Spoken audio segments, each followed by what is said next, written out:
Hello and welcome to a new episode of the Business of Meeting podcast. And today I'm delighted to speak with someone who has a lot of experience in our industry, having worked for Four Seasons, for Hilton, all about luxury, but has also created her own business, her own consultancy, has very interesting ideas and insight we're going to share.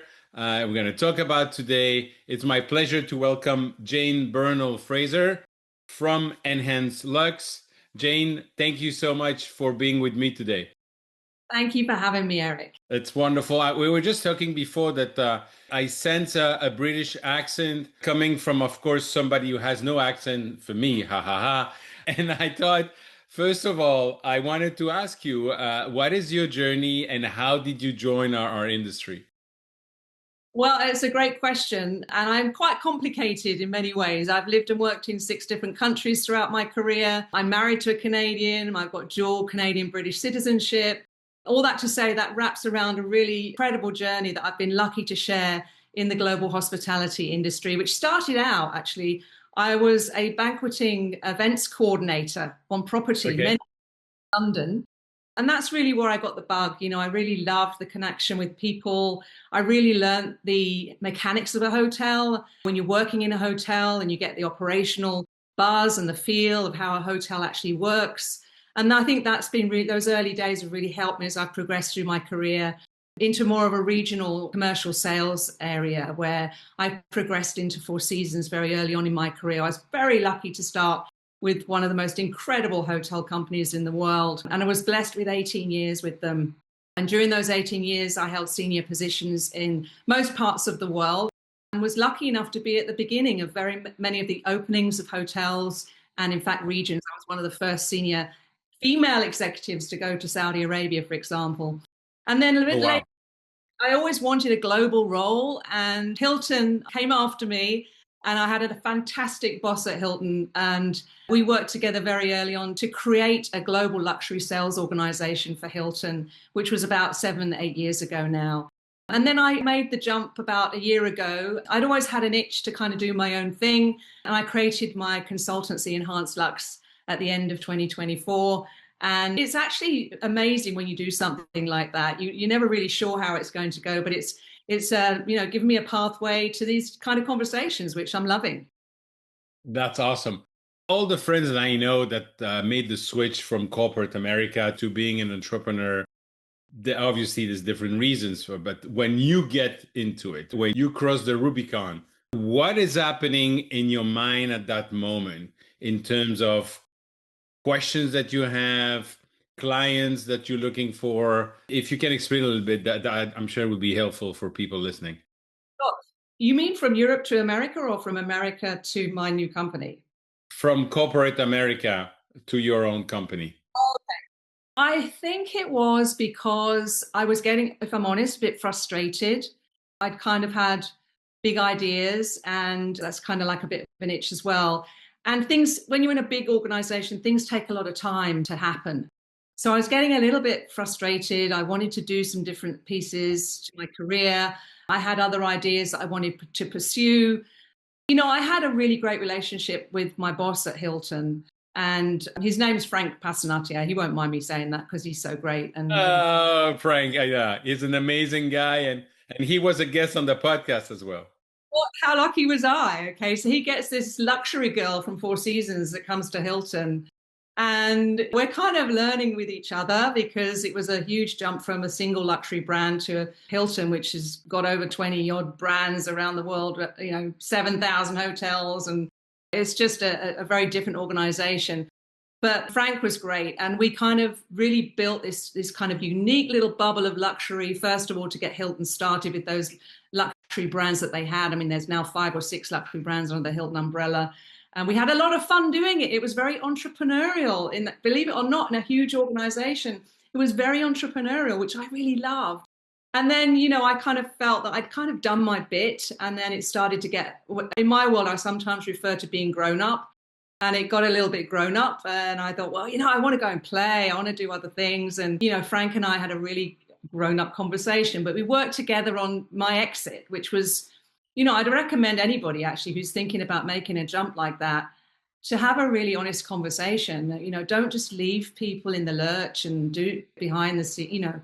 It's just not good, right? Nobody benefits from that. And in our industries, it's a very small industry, right? Everybody knows each other, and you've got to be really, if you're going to close the door, that you leave it open, and that you're not kind of, leaving a bad taste in anyone's mouth. So I felt very committed to doing that when I made that decision. That's awesome. And yeah, as I was saying, he was a guest on my podcast, as well as recently another amazing lady by the name of Kim Napolitano, which was a fascinating conversation.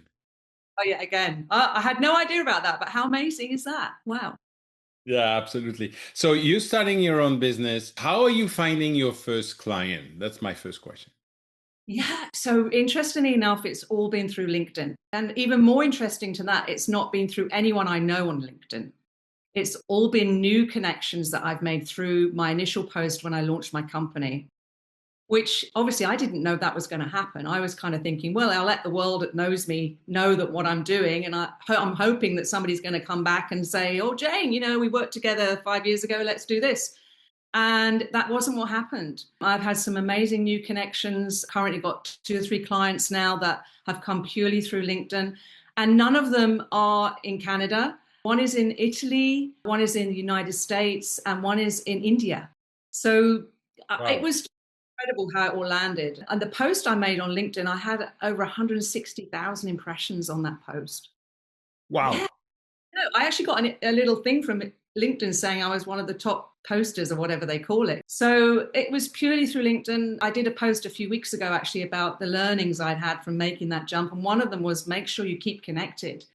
Make sure you're active on LinkedIn and you're reaching out to not just the people that know you, but in my case, people that I'd never really knew and made connection with me. Well, 160,000 impressions, that's a nice way of remaining connected to people. Yeah. Yeah, I know. I took a screenshot of it actually. I'll send it to you. No, no, I believe you. Right? It's very impressive. So you're getting your first client in terms of, and that's also, I'm focusing first and foremost on business owners, which for the majority of us is small business owners.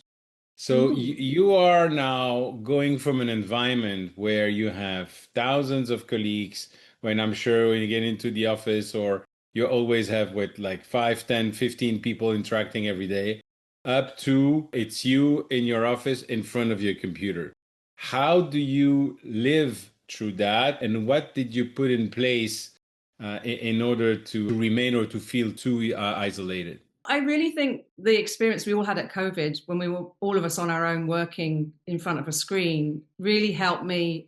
I didn't realize at the time it was going to be helpful, but I think when I made that transition from Hilton to my own business and I was on my own, and I've worked remotely most of my career anyway, even before COVID. So I've been very used to being on my own, which doesn't really bother me at all. I'm very self-motivated, I think, because of that reason. And I also practice what I preach. I remember sitting down on my first day in the office thinking, well, you've been managing teams and mentoring and educating teams for all of your career. Now put your money where your mouth is and actually do what you've been preaching, get on with it.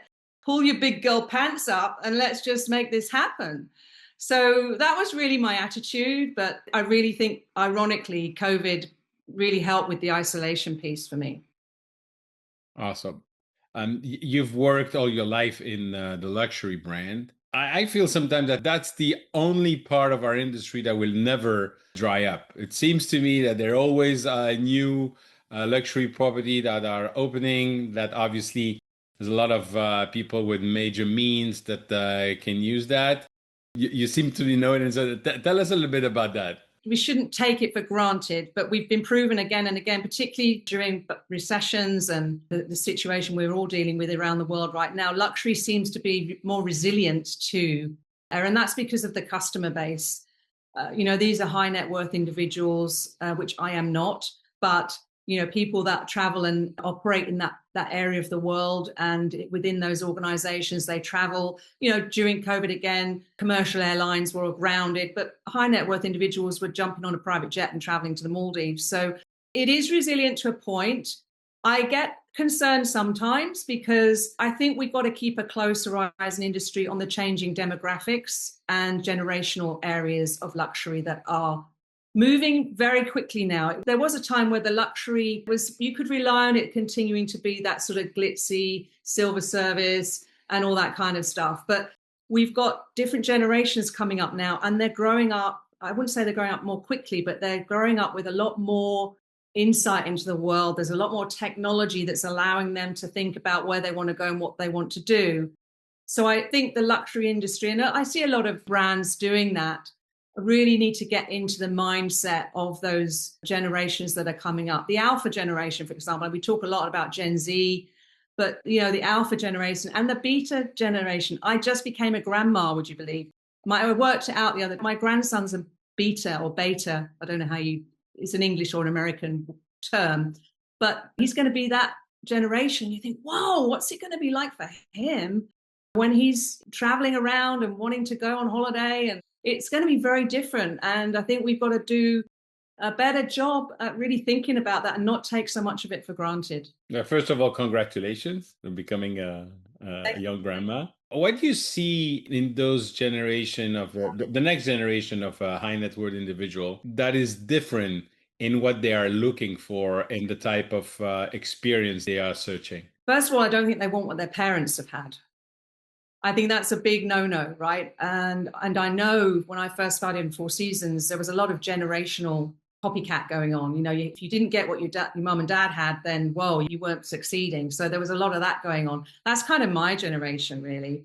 I think now there's a lot more focus in that generation on sustainability, the green and the planet and environment, that area. Although we've got to be really careful how we message that through luxury. It's just got to be balanced, right? It can't be contrived. I believe that the next generation, the boomer generation, they're starting to die off now, right? They're leaving exponential wealth. That generation, typically there were more of them, but they were the last generation that sort of had job for life and had the good pensions and everything else, the investments. And that's all being passed down now to that next two generations. So there's a lot of wealth out there that has got to be thought through. Interestingly, one of my clients, I'm going to divert a little bit, one of my new clients who I'm going to be working with very soon is a financial services company. And they help obviously with investments and private wealth and all that good stuff. And they're talking to me because they want somebody who can help educate on wealth that is earned through, when you get left in your will or what have you. So they want to educate people for legacy wealth. That's the word I'm looking for, legacy wealth. Legacy wealth, as opposed to, I'm going to invest this in a load of bonds. The mindset now is, I don't want to invest it in bonds. I want to invest it in an experience that my family can have every year or every 2 years. That's going to be a legacy for me, so that when they've got their generation, then they're always going to do that biannual trip to wherever they decide to go. And that's something that's becoming more important to that generation that are inheriting exponential wealth and looking more at legacy wealth options for them, which I thought was quite interesting, because the financial services industry, obviously they don't know about travel and experiences and all that good stuff. And they want to provide that as a service, as an additional service to offer any potential clients that they're helping with other areas. Interesting. And you say that they're looking at those new this generation of the high net worth individual and that don't want necessarily to have what the parents had, and they're looking for experience. I think that in our industry we are creating experience all the time. So that's our focus. What type of experience, if you can share one or two examples that the next generation is looking for compared to what you or I would consider being a luxury experience? I think we'd probably call it luxury. They would call it something else. I think they still want that very high touch, beautiful experience with the best wine and champagne and an amazing culinary experience. I think they just want to see it through a different lens and feel differently about it. I do believe that the next generation, they want more authenticity. So less of the silver service, for want of a better word, less of the black coat and tails, we don't really do that much more, but I'm just using that to emphasize we've got to do a very subtle transition to really get into the mindset of what the next generation are looking for, because it's still going to be high value. But I never forget when I was at Four Seasons, we very much transitioned into, if someone walks into the lobby, we don't care if they're wearing their shorts and their sneakers, right? We're still a luxury hotel, but we want people to feel themselves, we want them to feel comfortable. So that was kind of a big shift I'm talking like 10, 15 years ago. We've already kind of made that shift. And I think at a Four Seasons hotel, very much you do feel yourself and you feel comfortable in whatever you wear. I don't think all luxury brands have necessarily got that yet. That's kind of coming. But if we haven't got it now, for sure, you're going to need it with the next generation coming up in terms of what they want to feel. They want to feel that they're being themselves. They want to feel inclusive. They need some exclusivity. They want to have their friends around them. They want to have fun, but they also want to feel like they're doing the right thing for the earth and the world. And again, it goes back to what I was saying about don't take it for granted, right? It's a very subtle transition that we're making. So no dress code. No dress code. No Right. dress code. No. So you've been interacting, I'm sure, with a lot of meeting planners, people that are organizing incentive trips, sales meeting. What would be your advice to meeting planners today, to people that own their business, in terms of creating experiences, in terms of what they are offering in their portfolio of services? And I know when we were preparing this conversation, you mentioned Kodak moment. So can you explain a little bit more about that? Yeah, I guess first of all, what's interesting about this to me is it's not a secret. It's been in plain sight for decades. I've got some really good colleagues and friends in the meetings and incentive industry. I actually worry about this industry. And the Kodak piece is really just a bit of an analogy, because Kodak, it didn't fail because it missed the future. It failed because it was happy to be stable, right? There wasn't any sense of urgency. Everything's going well. Why do we want to change everything when we're doing so well? Everybody loves what we're doing, even though they had the technology. And I think everybody knows that story, right? They had that digital technology. They just didn't move on it because they were very comfortable where they were and assumed, and we've talked about some assumptions earlier in this conversation, that everything was going to stay the same or be good as it is. So, I'm a bit worried about my friends in the M&I business, because I think they're in the middle, right? So when I talk about things being in plain sight, the sort of three areas that the meetings and incentive industry do really well right now is they have, they're the gateway to information. They've got all the information about location, the best hotels, the best time of year, rates, and all that good stuff. They're gatekeepers to relationships. So they have amazing relationships, with hotels. My good friend Kim Napolitano, they have amazing relationships with people like that, and across the industry, not just in hotels, in every area and aspect that they need for their business. And they logistically, they have all the components that they need to up their sleeve to operate a program and bring those extra components to the table. But I think, we're in that situation as Kodak was, where we're a bit too comfortable thinking that's always going to be the case, right? They've always had that, so that's the way it's going to continue. And in the hotel industry particularly, we've done a very good job at nurturing that feeling, right? We feel like they're our best, when they are our best clients, they are. But the hotel industry has also been quietly developing themselves to be able to just creep into what the M&I industry do. Many hotel brands now have on-site conference services departments. They've got people now who are experts in execution on property. They're doing partnerships with AV companies. They're kind of quietly creeping in there and just taking some of these components that the M&I industry have taken for granted and done so well over the years. And hotel companies, bigger companies like Hyatt, just launched a big promotion with Asia Pacific actually for a new meetings and incentive product. They're developing technology themselves, which will enable corporate client to book themselves directly with the hotel. And, the technology is phenomenal, right? You can go online and you can do what a meeting planner does. And they make it very easy for you to do that. It's, they can price it up, you can pull an RFP and a contract. And then let's not forget the loyalty programs, right? The loyalty programs are always big big business and are always, looking at getting more of that, influencing that direct business. And that's no secret. I'm not giving any secrets away. This has been going on in the industry forever and a day. It's Right. no secret to the M&I industry that hotels want their business direct. I guess what I'm flagging now is, can they afford to just continue to believe that's going to be okay, right? Mm.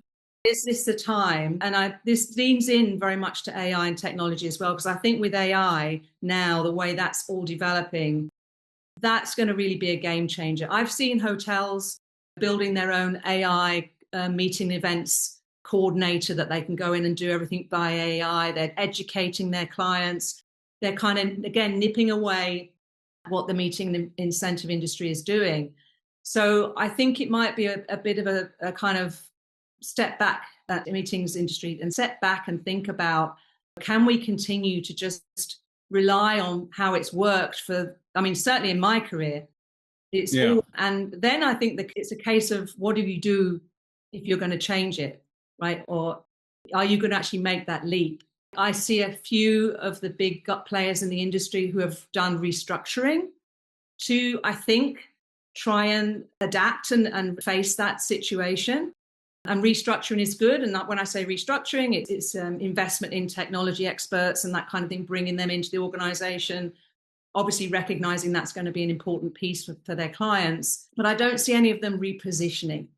I think restructuring is good to a point, but I believe that repositioning, and I know that's like, gosh, this is like me, a little mouse, saying restructure, reposition the industry. But I think, to me, you've got to have those big, bold conversations. It's, the elephant in the room, and just discuss that and understand what that might mean. And if you think about Kodak, who really did think that they didn't need to do anything, they were happy with the way it was. And then before they knew it, it was gone. That's fascinating what you're saying. I'm listening to what you say, which makes sense, which on one hand might be frightening. On the other hand, I think there's also opportunities, and I want to have your opinion on that. It's like, for instance, I've created my own AI with amazing people in tech that are really the best in the world in cybersecurity and data and everything. And it's a mentor. Every AI is meant to be a mentor, a coach. So it's not going to give you the traditional generic knowledge, and it's really going to ask you questions like you would do with a coach. And whether I have friends that are CEO that are using it, and young graduate as well, which is kind of very interesting. So if I'm listening to what you're saying, maybe it's also an opportunity for meeting planner to position themselves differently in terms of services, and not only on the logistics, but on understanding the business of their client and becoming an advisor instead of a pure logistical master. What do you think of that? I think we're on the same page, because when I went through this process of this conversation in my head, I'm like, well, that's all very well you saying that, but what's the next step? What's the solution to it? And I think you're right. I think the M&I industry is in a really good position of being able to offer more in a different way than I think the hotel industry is trying to do, right? To kind of sneak in and get into their business. I think there's three choices the M&I industry have right now. They can defend the model that they've got, and they can defend that to the hilt because it's been extremely successful. Slightly enhanced services, incrementally change, or they can reframe the category and really think about, what is the meeting incentive industry? Is it just purely about delivering a great experience at the meeting? Or, to your point, is it about more of a behavioral science kind of attitude towards the client from the first get-go? One of the first meetings a client will have with a M&I industry agent is with their procurement people. They'll be talking about what's the budget. And then the hotels, of course, hotels just want to fill their rooms and their meeting space. It's all very, budget, financial orientated. I think the first conversation I perhaps would suggest in the future would be with your HR head of HR. Understand the client's business, understand their culture, understand what their pain points are. Totally. The areas of the organization that can actually help change. Lean more into being able to provide ROI and business solutions through what you're doing, rather than, we've entertained everybody really well, it was a great event.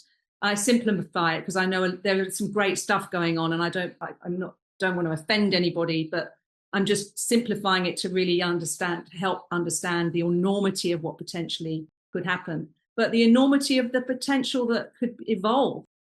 I think there's some opportunity to do that. And I think there are corporations out there as well. So the clients, they're also changing, right? It's not just the suppliers.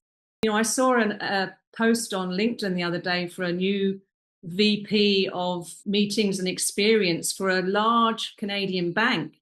This was a bank that wants to employ someone to virtually be an M&I agent in-house. I know that's not new, but the job description for it was very new in terms of the areas that they were looking at this person eventually being able to do for them.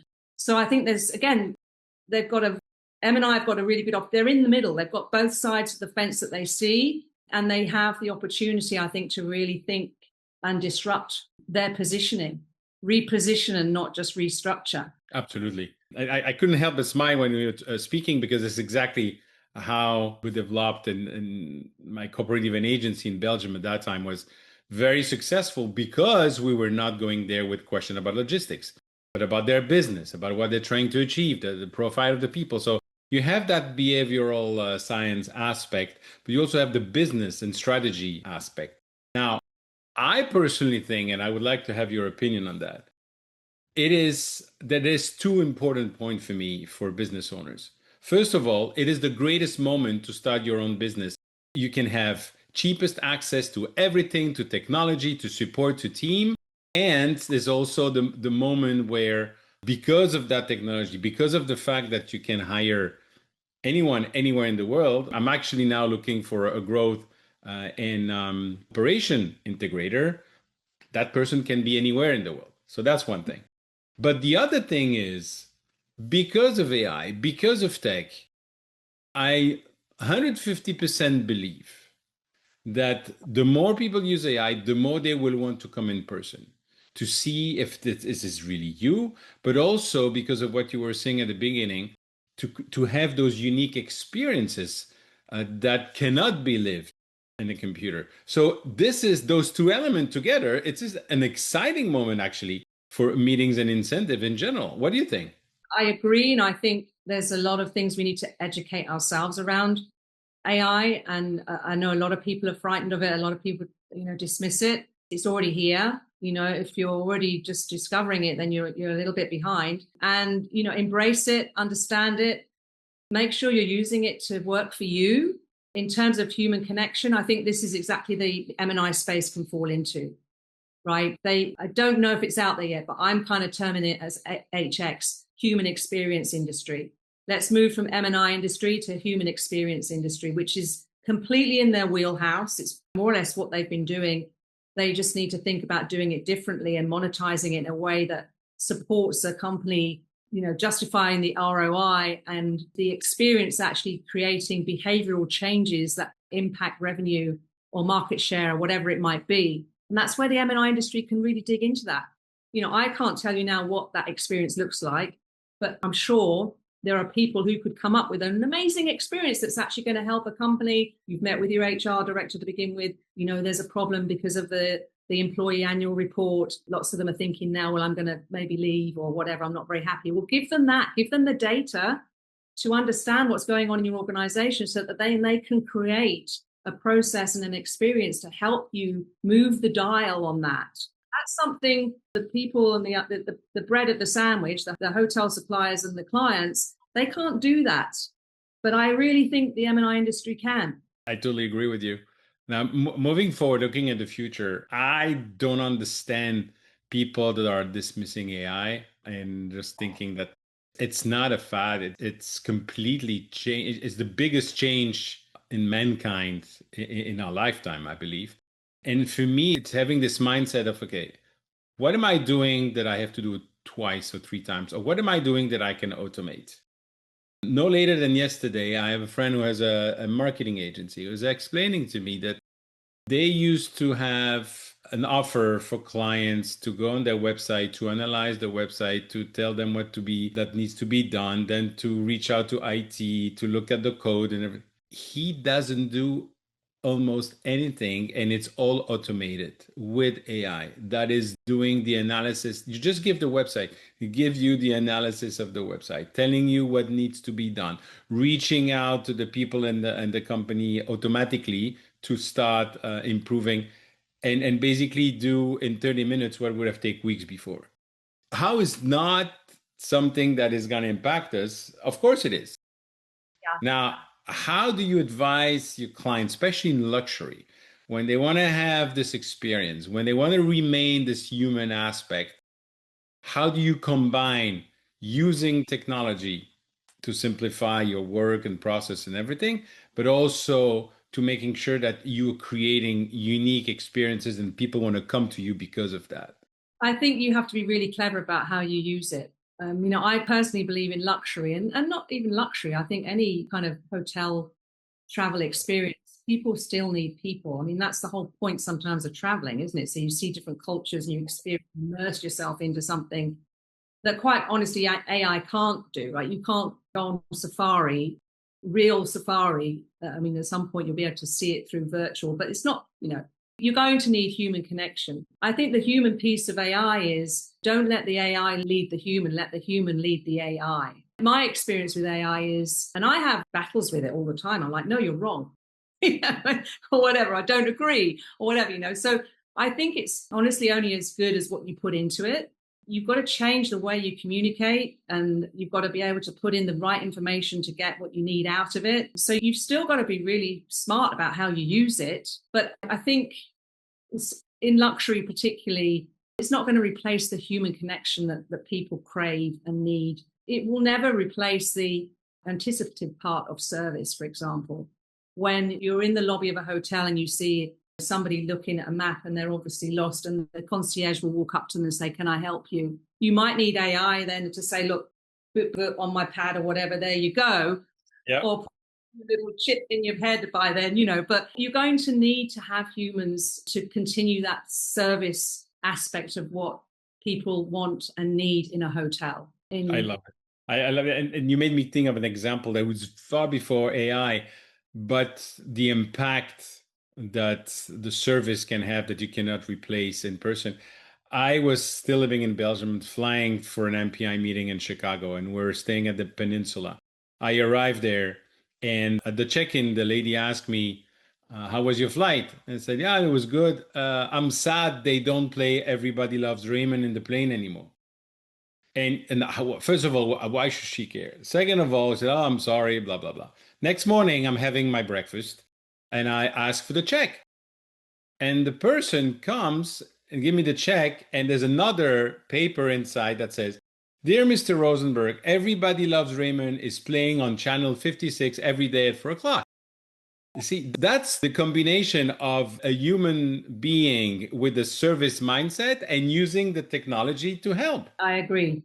I mean, I think there's definitely a place for AI, but I do believe that human connection is going to always be the priority. As I say, you use AI, don't let AI use you. Absolutely. No, I love that.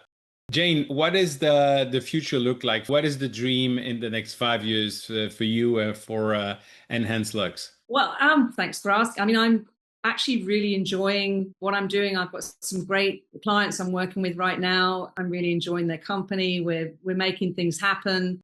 With Enhance Lux, I just wanted to make people's businesses just that little bit better. I didn't want to insult anybody to say, oh, you're doing it wrong, and yeah, I could make you. I'd see so many great businesses out there and so many successful people, but I always think you can just make a little something a little bit better, which is going to make all the difference to what you're doing. So I just love to do more of that. I'd love to just get my teeth into something and just make something a little bit different and make it better for the industry and for the smaller businesses. Actually, I'm finding that's where I'm really able to make more of an impact. I'm also doing a lot of mentoring. I've had a lot of people reach out to me, can I just have half an hour with you?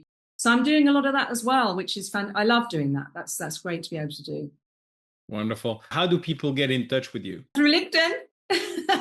Of course. Or, my email address is jane@enhancelux.com. But most people find me through LinkedIn. And, that's where I've got to meet some great new clients, and continue to post and enjoy being in this amazing industry, Eric. Aren't we lucky? I mean, this is just an incredible industry, right? The fact you can have these kind of conversations, no one's going to be offended. Everybody likes to hear and understand and come up with different ideas and think about things. I think it's just such a great environment, such a great industry. Absolutely. And my last question for today, when we meet in 1 year, whether at the Waldorf Astoria or the Four Seasons, with the bottle of Dom Perignon, of course, what are we going to celebrate? We are going to celebrate HXI. Human experience industry. That's what we're going to celebrate, because it'll be a thing. And you heard it here first, Eric, on your podcast. Wonderful. Jane, thank you so much for your time, and I look forward to meeting you in the future. Yeah, me too. Me too. Safe travels. Thank you for tuning in to the Business of Meeting podcast. I hope you found today's episode valuable. If you enjoyed the show, the most important thing you can do is leave a review and share it with your colleagues. It really helps spread the word. I truly appreciate your support. And if you're ready to take your business to the next level, don't forget to visit eventbusinessformula.com to learn more about how we are helping even business owners like you. Thanks again for listening, and I'll see you next time.